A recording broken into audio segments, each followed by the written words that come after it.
When I was in graduate school, Yes. we had Dr. Israel, and she gave us the test questions Yes. before the test was ever to be given, and then allowed us to go and work in groups to formulate answers. And then we came in the day of the test. We had to, we didn't know which of the questions she was going to be asking, but we had to prepare all 3 questions to be able to fill a blue book for those who in graduate school world know a blue book. So she focused you. She didn't make it basically anything she might have ever mentioned in class is going to be on the test, which can be very challenging. She gave us 3 questions. We had to prepare all 3 of them adequately to write several pages on. Sure. And we had a chance to go to group and formulate. Great. Come on in. Anyone else? Ladies, please tell me you've had one positive testing experience. Yes. Well, actually, I can think of 2 of them. Okay. So when in high school, when my teacher would give out a Chazara sheet to publish at the end of the day, you could see exactly what you learned that day and what you still need to learn. And by the time it came for the test, I didn't have to study because I already was studying throughout. So so I actually heard 2 things. Sort of, you got a summary of the learning from the teacher, which is similar in a way to having the questions ahead of time, but then you said something else. You're able to check. Okay, sort of being able to self-check. Self-check, yeah. Okay, great. And then another, like in English class, a lot of times teachers would give alternative ways, like they would give you a few different ways to do a project, and you could choose which way would be. Oh, nice. Yeah. Okay, we're going to get into that also. So alternatives. It's interesting because until this last one, nothing on our paper was during the test or really reflective of the test proper. It was supports that the teacher gave the students in advance of the test to focus the studying process. Is that a fair statement, more or less? Okay, I didn't hear anyone yet say, well, the teacher gave me 5 out of 6, which gave me a little bit of flexibility, or gave me varieties of different types of questions, which allowed me perhaps to tap to my strength. That could be that happened, I just didn't hear it in our conversation. Any other, yes, please. Love multiple choice. You love multiple choice. It worked for me because it was one of the 4, and you took which one, so. Right, it's so interesting. You should know, I've given multiple choice tests exclusively so, and my experience has been that they do poorer on those. Really? Yeah, their recognition. Multiple choice is a recognition test. The answer is there, you just have to find it. The reason it's so difficult, it might be my fault, the way that I structured the test. Maybe the questions weren't clear enough, maybe there was too much ambiguity, and maybe it was a reflection of the way that I structured the test. I often find that when students have an opportunity to demonstrate learning in more than A, B, C, D, you're going to get more out of them. Because otherwise they're forced to make a very definitive decision, and they may know everything associated with that question, but they can't demonstrate it because you kind of block that out. It's not an option for them. It's great for grading. It's a killer to make. It's a killer to make, but it's great for grading because boom, boom, boom. If you have a machine even, it scans it and you're all done, right, in seconds. But they're very hard to make. That's just from my experience. Let's talk, I'm guessing that we also have a couple things, good morning. I'm guessing we also have some things associated with the negative side of testing. Everybody away? The ACTs. Okay, regular classroom, if I may. Focus on a regular... A type of test, what? Either a type of test or an experience. That was a dogma of, you can't really prepare. Okay. You can't really walk in knowing or feeling that you know the information that's going to be asked. Okay, so I wrote overwhelming. I'm not sure if that's exactly what you meant, but it sounds like... I could take a test on 5 dot Gemara. That's not scaring me if I know what 5 dot I have to prepare. Okay. If I was told to walk in and say, your test, I'm 100% off a shelf, and then you take 5, test. Right. So I'll add the word unclear, and maybe unclear expectations. Yeah. Right. I just didn't know what to study. Right. And how often do our students have that situation? Yes. I'll get to you in just a second. When you have a breadth of information to study, and the teacher picks the most minute details. Ah, yeah. All right. Well, I'll put the word minutia, and I'll hope that I spelled it correctly. If not, it's because I traveled out in the wrong time zone, and so I have an excuse. But sometimes you're thinking globally, and this is so important, and then the teacher picks the Kleinigkeiten, right? The little stuff, and it seems like so frustrating. Yes, Ms. Freeman. Oral testing in front of the class. In front of the class. Okay. So I'll write. How should I phrase it? Embarrassment. I don't know, but that was awful. Okay.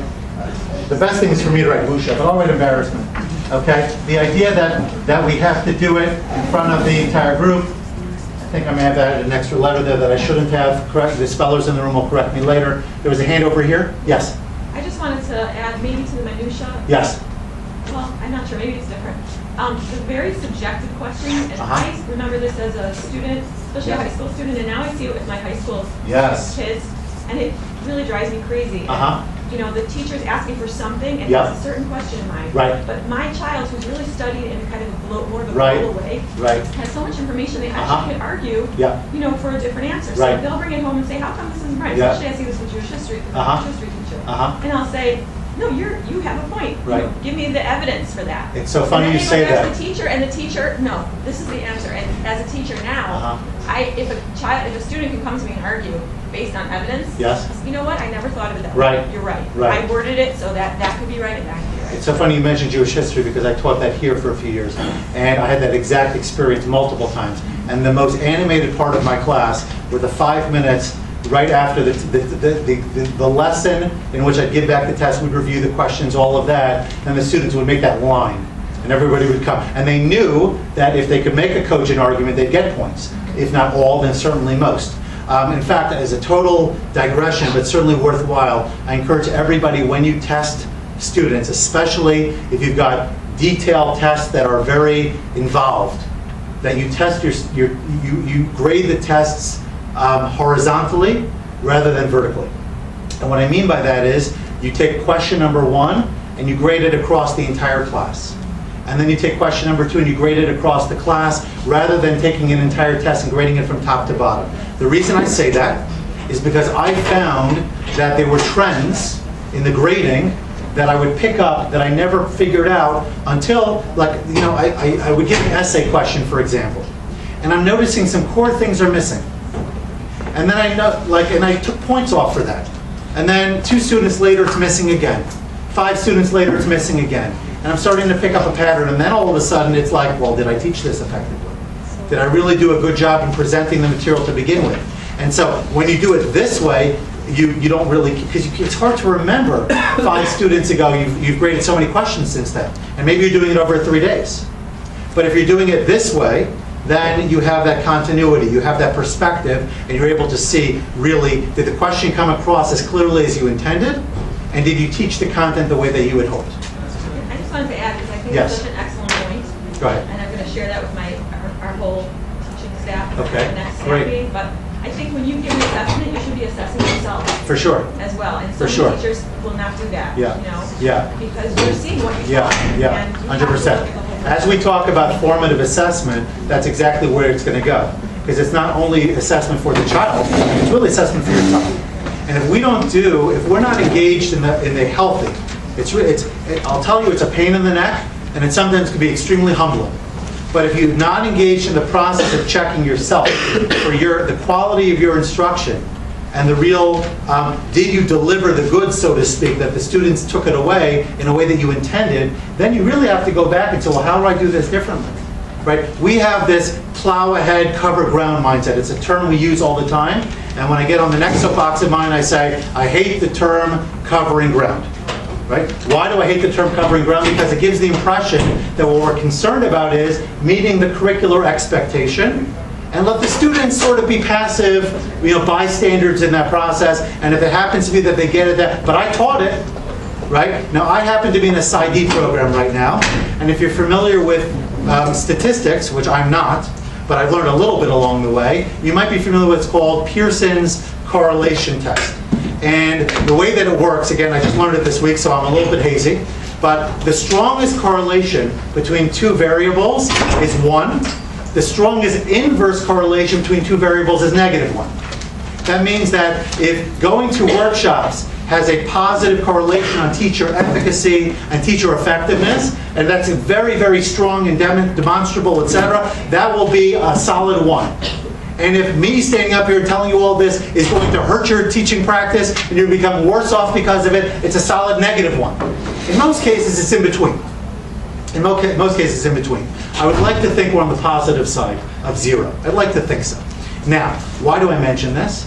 Because, one second, where was I? Now I'm losing my train of thought. Self-reflective teaching, but there was something else. Covering content. I'm sorry? Covering content. Yes, right. What is the correlation? Thank you very much. See what happens sometimes. What is the correlation? I'm glad you were listening. 3 points on your next test, everybody. What is the correlation between teaching and learning? Don't we want the correlation to be a solid one? I taught it and you learned it. But let's be honest here, right? There are many, many variables that impede learning. Some of them have nothing to do with you. If you're familiar with Maslow, and you know the hierarchy, you know there are physiological issues, there are familial issues, there are emotional issues, where a child is not just a blank slate that walks into your classroom. They come in with their pekala, right? They have their baggage, they have their things that impact who they are and how they absorb learning. The question is, it's a different conversation about social emotional learning. How do I tap into the student in different ways to help them get past perhaps those kinds of things if need be? But either way, we have to figure out, it's not like I take a cable and I port it one side into my mouth and the other one into the child's brain, and I do a direct input, right? We should be so lucky, right? I can take my flash drive, I'm done with the class, I stick it into the little port in the kid's, I don't know, elbow or something, and all the information just goes right in there, all right? And boom, it's there, no problems. We know it doesn't work that way. So now we have to ask ourselves, what do we need to do? And when we don't ask for feedback, we have no idea, are we shooting in the dark? Are we really delivering the goods? There's no way to know that unless we're willing to ask ourselves that question and go through the process of reflection.